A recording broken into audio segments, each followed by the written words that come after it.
So Kevin's painting and his crews are going to be working on this apartment next week. So again, we fully renovated 9 out of 12, which means we did tile in the kitchens and bathrooms. We did refinished the hardwood floors, and new appliances, new countertops, and new cabinets, and all that kind of stuff. And so this is one of the 3 out of the 12 that we haven't renovated yet, that we're renovating now. Actually, we've been using it as storage for other renovation projects. So, but yeah, I'm trying to think. There's a variety of colorful stories from just this one apartment that come to mind. What? Like what? Did it flood from above? Oh yeah, all kinds of things. So this has been vacant for a year plus or something, for an extended period of time, because obviously we need to get all these things fixed before we move someone in. Yeah, so this has just had accumulated.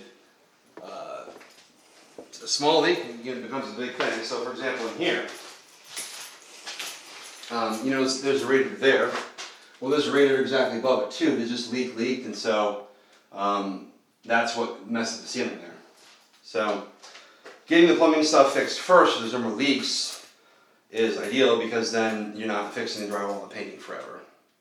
And so, recently we put $5,000 into new waste stacks, so we have nice new waste stacks going up. I was tasked with doing the demo in these closets, and I was blowing my nose in like black dust and stuff was coming out. So yeah, when he was working on it smelled like barbecue sauce or something, because when he was cutting they were like steel pipes or something, Yeah, pretty gnarly.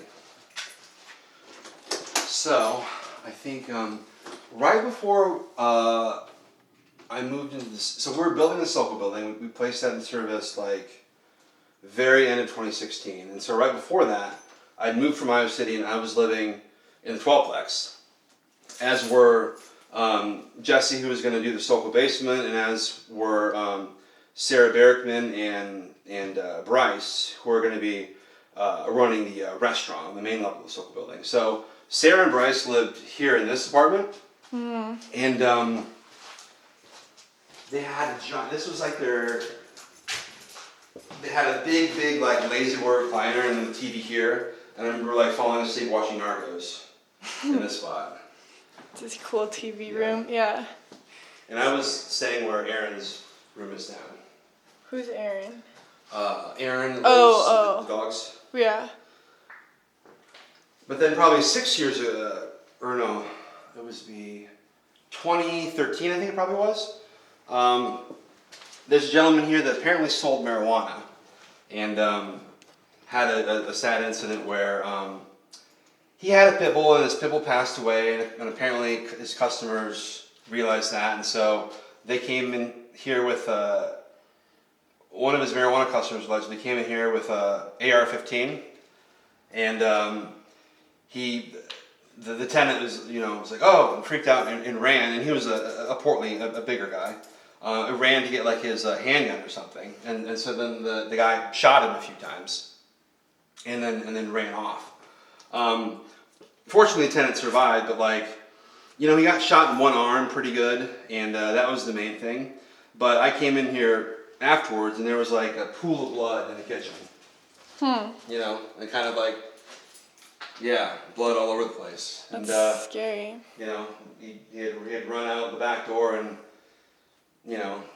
bang on windows, and someone called 911. And so, he was able to get to the hospital, and he was okay, and they put the guy that shot him in jail, and he's moved out, and that's why we don't, rent to drug dealers or criminal backgrounds and stuff, so. Yeah.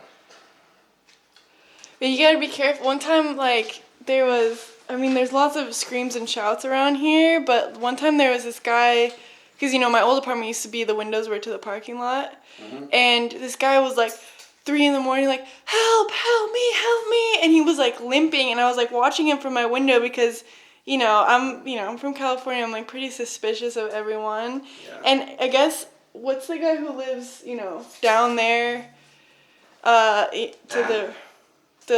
He lives on the first floor. His door goes out to the porch. Not Aaron on the other side. So there's The guy you almost. Malash and Glenn. They're new. There's Aaron, and then there's Pat, and he has the dog Karma. Yeah, Pat. Yeah. Yeah, so he went up to Pat's door or whatever and was like banging on his door for help, and he kept being like, I'm bleeding, blah, blah. But he was lying, and then he tried to rob him. And then Pat, of course knows how to handle it, and Yeah, Pat's a former Marine, and. But it was scary because I was like about to go down there and be like, "What's up, bro?" But then he was just trying to like get in his house. Thank God. That's the thing is like the area with the Greensboro Park and the homeless. It's like you have that kind of stuff that can happen that makes people feel unsafe, and so ideally you get a homeless shelter for them. Otherwise, it's just sort of roaming about the downtown, creating these sort of awkward, scary incidents. But yeah, So now we're going into the basement. Why are those locks? Why is there 3 locks? Because people kept breaking in. So it's just, there's one here, and then I had a tenant lived here briefly who was kind of crazy to put these on. So okay. It just helps secure it. And so, but yeah,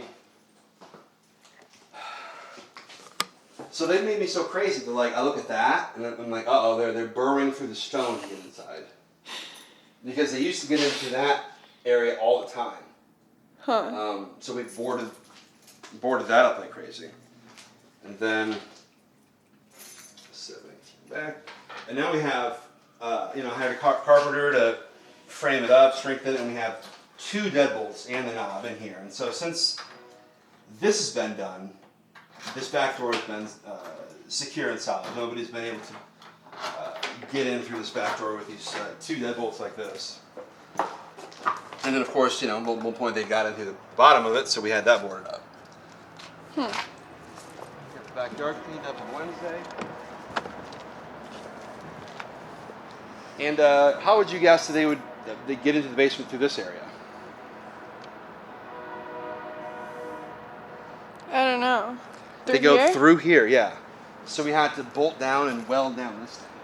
So we had to bolt this down and then weld it. Because they were like,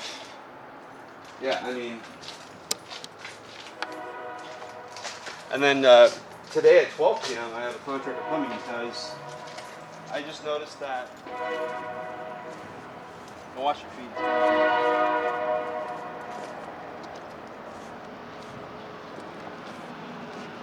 It looks like somebody recently has bent this back, and then is trying to get into that window there, to the basement. So we'll be boarding that up and securing it. It's a brand new wall I built since I've owned it. Brand new fence.